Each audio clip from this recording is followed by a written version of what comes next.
இறைவா நீயே அனைத்தும். இறைவா நீ நன்றாக இருக்க வேண்டும்.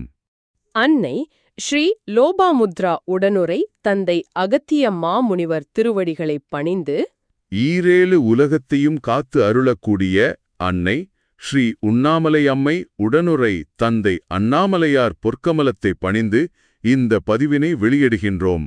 சித்தர்களின் அருளாசி பெற்ற புண்ணிய ஆத்மாக்களே வணக்கம். வணக்கம்.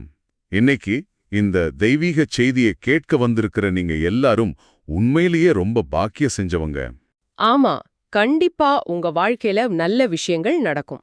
சரி, இன்னைக்கு நாம எதை பத்தி ஆழமா பார்க்க போறோம்னா, மாமுனிவர் அகத்தியரின் வாக்குப்படி தொலைந்து போன குமரிக்கண்டத்தோட மாபெரும் ரகசியங்கள். இது சித்தர்களோட மெய்ஞான பார்வைய நமக்கு கொடுக்கிற ஒரு பெரிய வாய்ப்பு. ஆமா, முதல்ல இத கேட்கறதால நமக்கு என்னென்ன நன்மைகள் கிடைக்கும்னு சொல்லிடலாம். கண்டிப்பா. அதாவது நம்மளோட உண்மையான வரலாறு என்னன்னு தெரிஞ்சுக்கலாம். அப்புறம் இந்த கலியுகத்தோட குழப்பங்கள்ல இருந்து தெளிய ஒரு வழிகாட்டுதல் கிடைக்கும். மிக முக்கியமா இறை நம்பிக்கையில ஒரு ஆழமான உறுதி பிறக்கும். சரி, இத கொஞ்சம் விரிவா பார்க்கலாமா? பார்க்கலாம். எனக்கு முதல்ல வர்ற கேள்வியே, எதுக்காக சித்தர்கள் இந்த உண்மைகளை இப்போ வெளிப்படுத்தணும்? அது ரொம்ப ஒரு முக்கியமான கேள்வி. அகத்திய மாமுனிவரோட வாக்குப்படி எப்போதெல்லாம் தர்மம் தலைகீழா போகுதோ அப்போ மனிதர்களுக்கு உண்மைய உணர்த்தி அவங்கள நல்வழிப்படுத்ததா சித்தர்கள் தோன்றுவாங்க. ஓ சரி சரி. அப்போ அவங்க வெளிப்படுத்துற அந்த முக்கிய ரகசியங்கள் என்னென்ன? இதுல ஒரு 3 மிக முக்கியமான செய்திகளை அகத்திய மாமுனிவர் குறிப்பிடுறார். ஓகே, அது என்னன்னு ஒவ்வொன்னா சொல்லுங்க. முதல் விஷயம், இலங்கையோட உண்மையான அடையாளம். நாம இன்னைக்கு பாக்குற இலங்கை ஒரு தனித்தீவு இல்லையா? அப்போ அது ஒரு காலத்துல பரந்து விரிஞ்சிருந்த குமரி கண்டம்னு ஒரு மாபெரும் தேசம் இருந்துச்சு.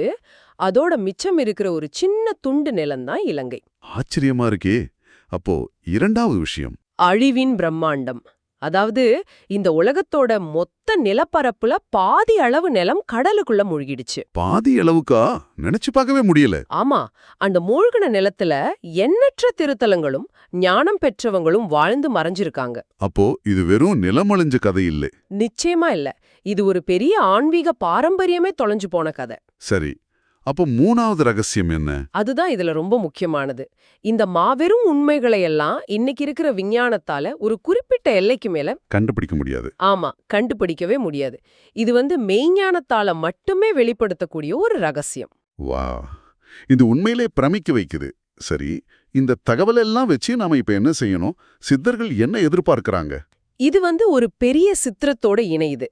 அதாவது மிச்சம் இருக்கிற அந்த புனித நிலமான இலங்கைய நாம பாதுகாக்கணும்னா இராவண தேசம்னு குறிப்பிடப்படுற அதோட ஆழமான வரலாற்ற மக்கள் முதல்ல புரிஞ்சுக்கணும். சரி, இந்த உண்மைகள் எல்லாம் தெரியாம இறைவனை வணங்கும் போதுதான் மனிதன் தனக்குள்ள சண்டையிட்டுக்கிறான்.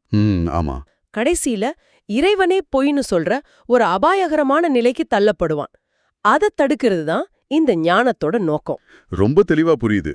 இந்த தெய்வீக செய்தியை உங்க கூட பகிர்ந்துகிட்டதுல எனக்கு ரொம்ப சந்தோஷம். ஆமா, இது ஒரு தனிப்பட்ட செய்தி இல்ல. இது இந்த முழு உலகத்துக்கான செய்தி. கண்டிப்பா. அதனால இத கேட்டுக்கிட்டு இருக்கிறேன். நீங்க இத உங்க வாட்ஸ்அப், ஃபேஸ்புக், இன்ஸ்டாகிராம் எல்லா சமூக ஊடகங்கள்லயும் பகிருங்க. ஆமா, நீங்க இத பதிவிறக்கம் செஞ்சு உங்க யூடியூப் சேனல்கள்ல கூட பதிவேற்றலாம். இதுக்கு எந்த பதிப்புரிமையும் கிடையாது. இது போன்ற ஞானச் செய்திகளை பகிர்ந்து மக்களுக்கு வழிகாட்டுறது முதல் தர உயர் புண்ணியத்தை தரும் ஒரு சேவை. சித்தர்களோட இந்த அரிய செய்திய இவ்வளவு பொறுமையா கேட்ட உங்களுக்கு எங்க மனமார்ந்த நன்றிகள். ஓம் அன்னை ஸ்ரீ லோபாமுத்ரா உடனுரை தந்தை அகத்திய மாமுனிவர் திருவடிகளில் சமர்ப்பணம். சர்வம் சிவார்ப்பணம்.